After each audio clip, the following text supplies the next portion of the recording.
tertiary institutions and universities to be. Now, let us begin with these kids who are yet to join the secondary school by the Zulu. Starting the secondary school journey marks a big change as students contend with a new environment and adapt to a different routine. How can parents be of great impact to help the children start preparing psychologically for the life in secondary school? I think the biggest chunk of that work is to let them know that their development is more than studying in school, and that the grade or the certificate is not the entire development. It's only a strand. It's only one of the modules of your growth. The other modules of your growth that will not be captured by school. And one of the things that will not be captured by school is how well you're discovering yourself. Our curriculum don't invest in, apart from PE, remember?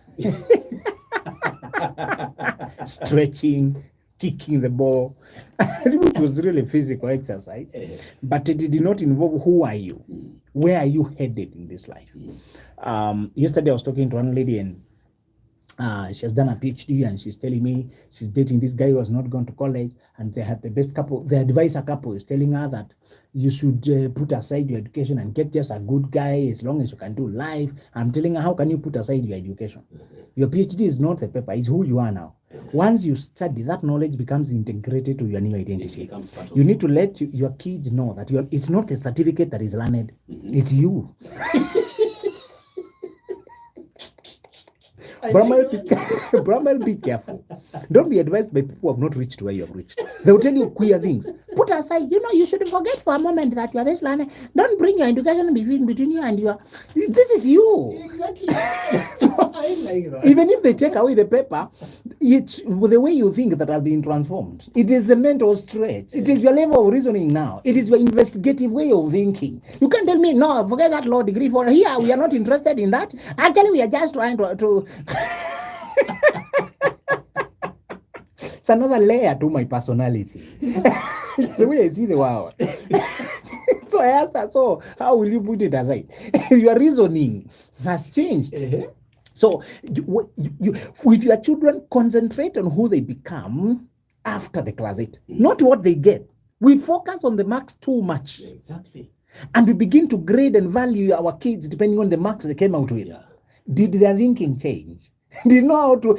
Are they curious now? Do they remember? Did they learn how to live with different people? Annoying, good, kind, unkind, rude. Did they learn? School is a laboratory of personalities. You are immersed among people to be given a sample of the world. That part is often ignored. Yeah. There are kids who will succeed in life because of how they have smooth social interactions in school. In fact, one predictor, there's some guys who did that Apple experiment. They put kids in class as a teacher. They put that experiment. If you Google it, you'll find it.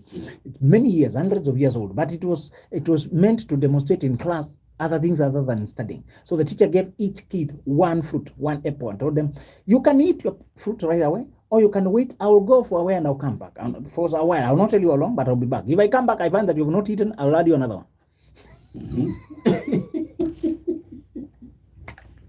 They were filming the experience. The kids didn't know that they were filming. So we have the video, luckily.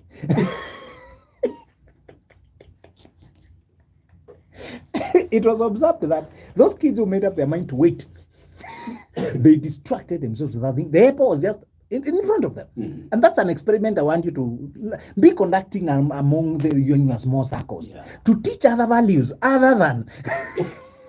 Because the kids who had self-control, patience, higher goal, they distract. Some waited for a few minutes. When they see another one chewing, the appetite comes up. Among the 20 kids, or only a small number waited. And that small number was also tracked along a longitudinal study. Longitudinal study is where they keep track of where this trait leads this person to. So they were studied over their whole lifetime, actually. Those kids, the study was followed for many years. And it was found that those who showed that ability to control themselves in front of a temptation. But most people are very composed away from temptations. So be careful before you choose wives on Sunday. They are away from temptations. And they are polished. They are Sunday best. the best behavior. They don't even wear what they wear on Monday. Away from temptation. Everybody praise the Lord, brother. In fact, I've been meditating on 2 Corinthians, what Paul said about the desires of the flesh, and we should stay in prayer. We watch upon the second coming of the Lord. So those kids who showed remarkable ability to hold themselves back, even only like 3 waited until the teacher came. Others waited to 10 minutes, 20 minutes. Can you imagine even that showed? Years later, they developed their patience more. Those who exerted the effort to control themselves. Not all sinners are the same. True. There are sinners who fought first.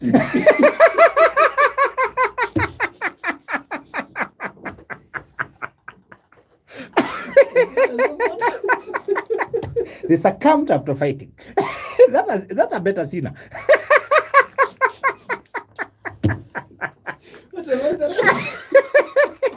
The others who put 0 effort to resist. Now that one is hopeless. They don't even think there's anything wrong with pornography. They don't think there's a problem. Why not lie? You just lie a little for the sake of survival. They don't struggle. But yes, they will fight. Exactly. They succumbed after a fight. Meaning next time they'll be more experienced. Yeah. They know how they slid last time. You know, so you had that story of a person who was narrating saying, I passed through a certain road, I found a pit and I fell inside. Mm-hmm. Next time I came very carefully, tried to go through fence, but I still fell inside. Next time I tried to jump across it, but I still fell inside. Next time I took a different route. This one has been fighting. Remember, if a pig and a sheep fall into a pit, both of them. Mm. The lamb, the sheep will cry, but the pig will wallow. Not all sinners are the same. And that's why I told you, be careful when people told you I did this, so I found myself in this with this lady by a bad luck. I ended up having sex. Can you find out? Ask a few questions. How long was the interaction? Yeah. If you spend a night and another one, and you live together you can't call that an accident. Yeah. And in any case, sex can never be accident. Mm-hmm. Luckily for you, God did not make it that easy. Mm-hmm. You can't hug and it happens. Mm-hmm. It requires some processes and some secret. You must find a hidden place. It requires a lot of calculation. So I was telling you, what you need to check in your kids now is these are the values that predict success, but they are not captured in the score sheet. Mm-hmm. Our traditional score sheet will only score science, CRE, they will only score, and that's important. You also need your kid to score their best in those traditional exams, because it's teaching them what? Language, calculation, arithmetic. It is teaching them social history, social science. It's teaching where we are now. Part of what you need to emphasize with your kids is school is part of the learning, but it's not the entirety. So now that school is over, for a period, they're not in school. Mm-hmm. For a period, they're waiting to join. Some of them are behaving like they've accomplished or they've arrived. Mm-hmm. And those who failed their test, I am getting a high number of cases of kids who are very discouraged, who are very difficult even to lift from the dungeon they've fallen in. Exactly. They expected to get 400 and they fell far away from the 400. Mm-hmm. Others, and Brahma, let me warn you about succeeding. Sometimes getting what you want can be a curse. It gives you pride, too much confidence, too much reluctant thinking. You're on top of the things now. So sometimes you should try to win, but check how your kid is interpreting the win. Mm-hmm. When we finished our class, if a girl got 463, or the boys were to swallow humble pie that we had been beaten by a girl, the girl who topped.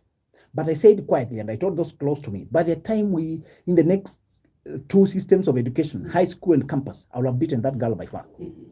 I just made up my mind that I must overtake.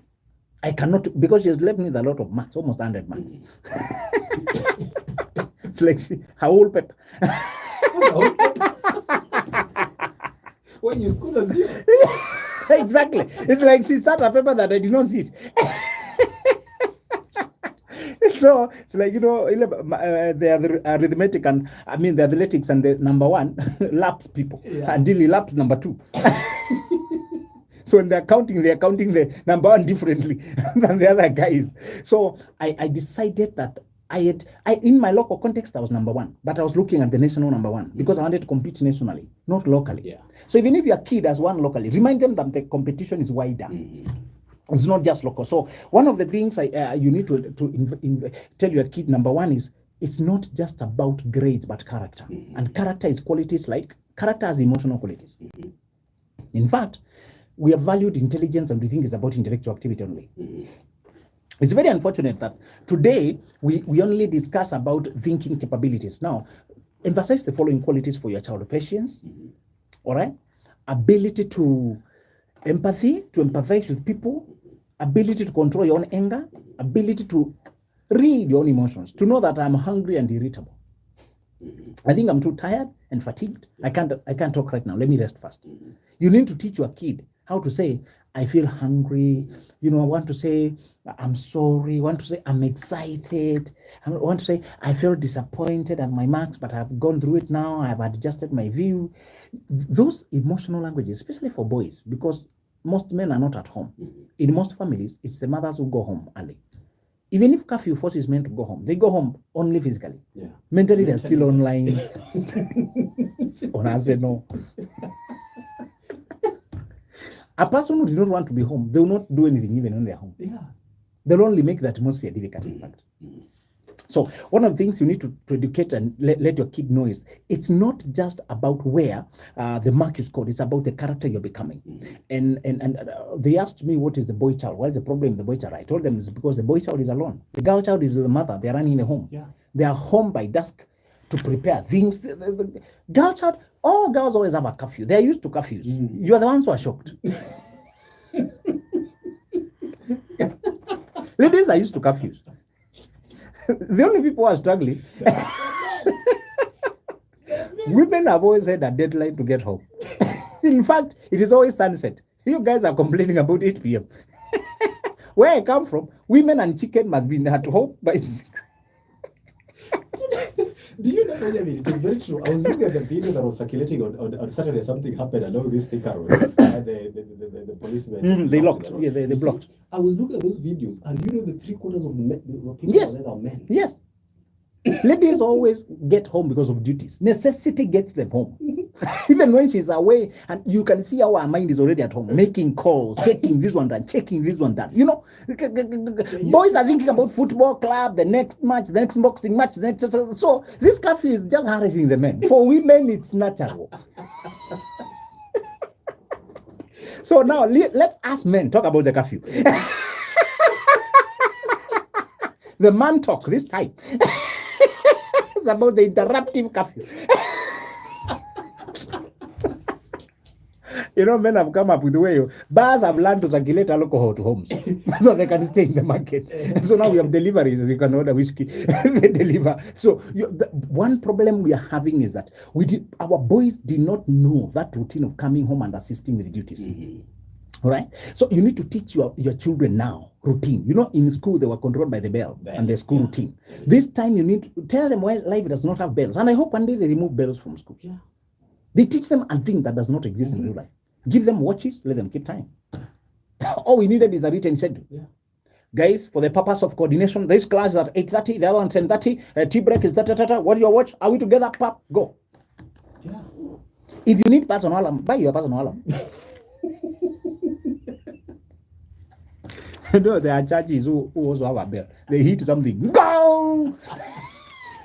And to remind sinners to come and repent. Mama must never motivate sinners to repent. They will repent reluctantly. They repent and add excuses. So teach your kid now to control without a bell. To wake up on time, to do their duties on time. Tell them we also use alarms today. Our phones. Yeah. Only that people don't tell you, but the phone is also an alarm. So, but you put alarm according to your own personal schedule. Yeah. The time you want to wake up. If you want to snooze it, you set it 5 alarms to snooze the first 3. Then you struck with the remaining 2. No, when I realized I have a tendency to snooze, and I started putting the phone very far away so that I have to wake up and go snooze. By the time I'm reaching there, sleep is gone. There's a guy, the sleep was so stubborn, he had to put it on a door. So anainamisha door upside down, place the phone there. Can you imagine the thing vibrating there? Now waking all of us because he has a struggle getting up out of bed. So we'd wait. When he has put it there, some of us, you go put it down. So teach your kids now how to manage their time without the bell, without monitoring. The other thing apart from character is now teach your kids spiritual orientation, spiritual organization. We used to call it spiritual formation, how to form the inner person. Now teach your kid how to read the Bible, and the way they were studying with books now, let them study the Bible and find their root in God. Now, let me surprise you with that. Although we think it is a child's, we have talked about character, this tenacity, being focused, being driven, being far-seeing, patient, aiming high, valuing delayed gratification, valuing, waiting to get the ultimate reward. Those are character attributes that you must teach your child. And I told you, the biggest teaching tool is yourself. Right? It's difficult to describe an attribute you don't have. Very difficult. Very difficult. You'll have no conviction. You speak like a lecturer. Yeah. People can tell. Just lecturing. Students, according to Vasco da Gama, who came to Africa, it will sound impersonal. Yeah.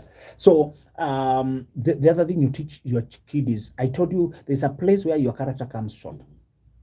During times of difficulties in life, you realize that now you need another power that is beyond what your makeup, your human makeup. One of the problems that you find people having to control is addictions. When you look at all the athletes, you find that the athletes who go farthest are not necessarily the most talented.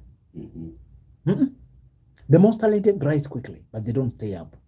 When money and fame and temptations come, it is character, it's spirituality this time around. Spirituality is part of character, but it's coming from another place. It's not coming from just human modeling and all that.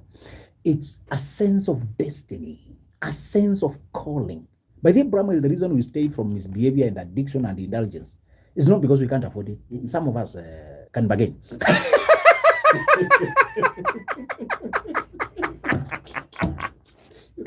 Can strike a deal. It's because we have a God to answer to. Because we sense that the root of our calling is God himself. He's the one who wakes me up today to come and perform. I cannot misbehave about this calling and mission.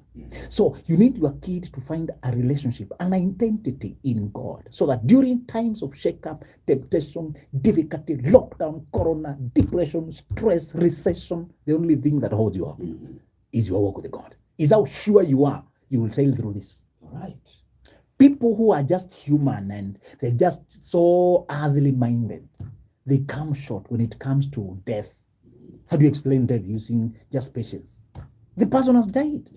And you can see the death seems so unfair. Accident on the road. You can see pain. How do you explain the pain of a child?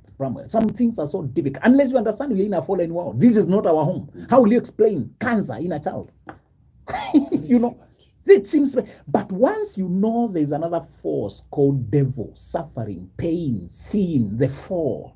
Once you know we're in a decaying world, you know there's a place we'll find rest. That alone changes your perspective about the world. It gives you a lightness. Another problem you have when you don't have a child who is spiritual is that they will get successful and they become their own idol. Some people, their success is their idol. They worship their success. They worship their athletic ability. They worship their mind, the intellectual, and all that. Those are the people who have no answer in the case of pain and the case of eternity. And one of the things you can help your kid in developing spirituality is you as a man. Explain to them that everything God created is a piece of marvel. There's nothing that does not have intelligent design. Those who want to deny God, they say things created themselves, and they give that self-creation a fancy name called evolution. They say things came out because of necessity, something designed. And what they're saying is so absurd, like saying I poured milk on the ground and it drew the map of Kenya. Surely, how practical is that? Design can't come from random.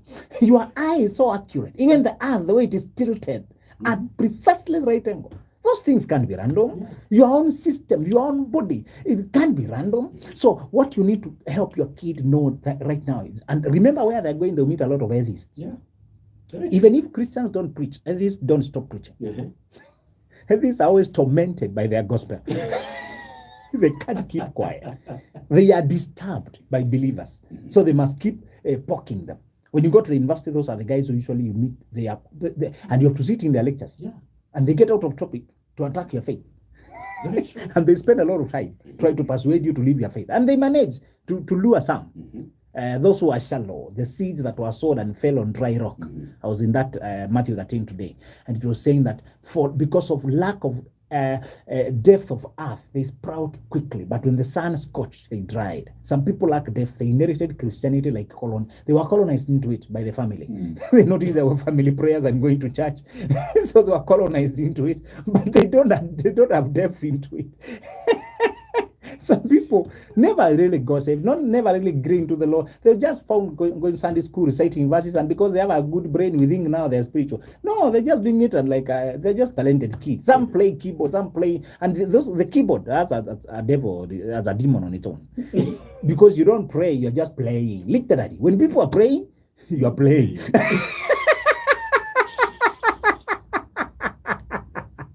Can you imagine spending the whole service playing?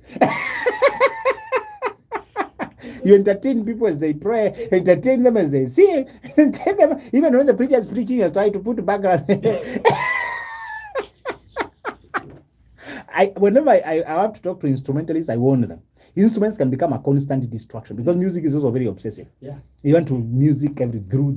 If you're not careful, you never learn anything. You never pray. You never have an experience. You come to escort people to have experience.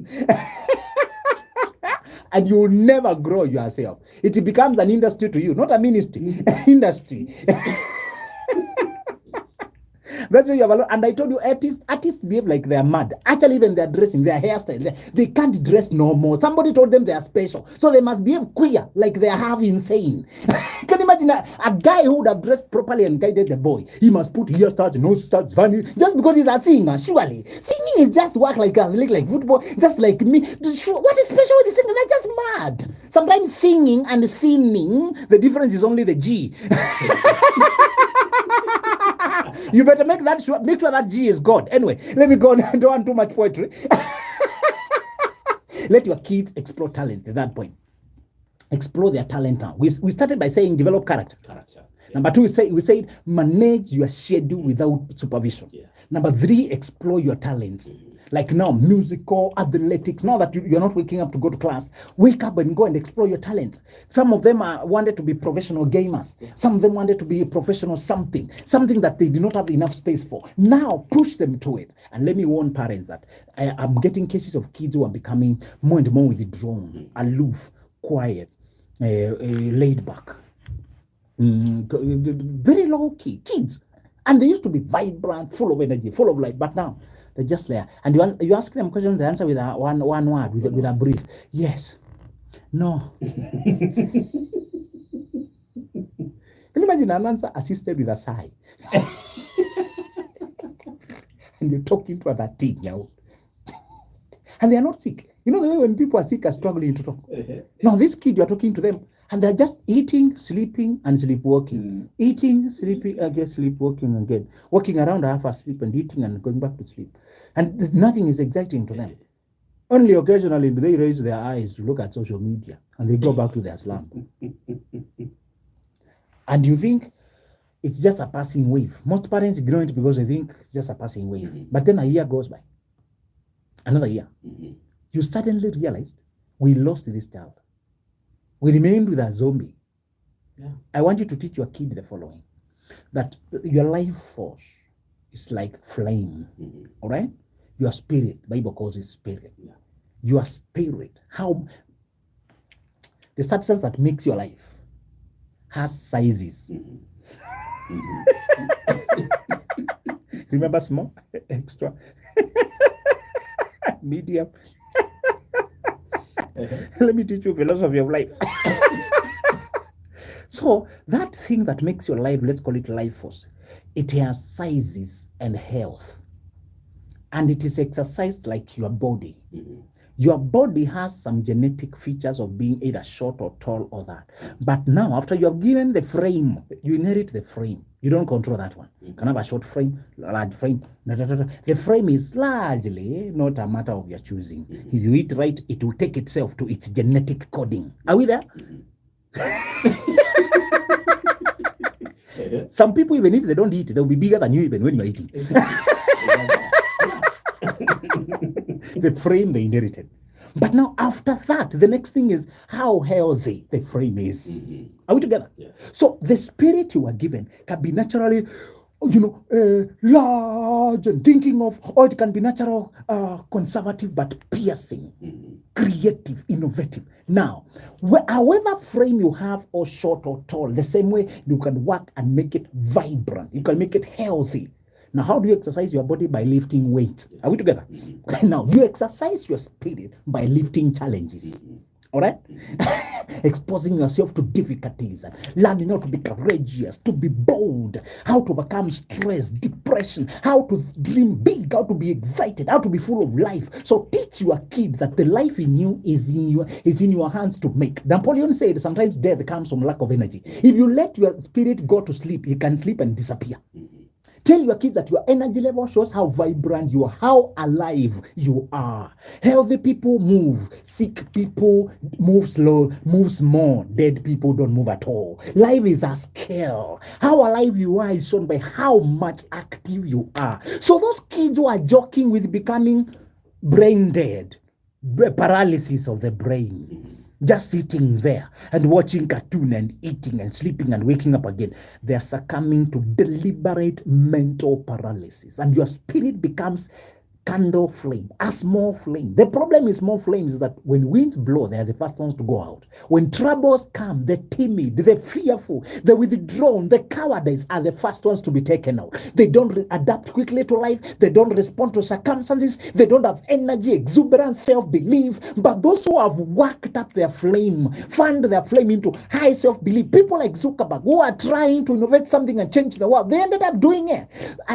If there's a place that self-belief shows is in games, athletics or boxing. It's about you saying, I can fight this fight, I can win this one, and you attempt it, you practice, you go for it. So teach your kid that they are choosing how large or small they want to live by the attitude they demonstrate in the house. Okay. Very powerful, by the attitude they demonstrate in life. Now, Benjamin, I want us to take a very short commercial break. When we come back, we talk about expectations, okay? Because as we're talking about these children who are transiting to high school, those who are transiting to college and tertiary institution or universities, most of them had expectations. And because of one reason or the other, some of them never met those particular expectations. Exactly. So they are in conflict with themselves. How do we tackle that as parents? That is something I want us to talk about after these short commercial breaks. Stay tuned to Radio Mini.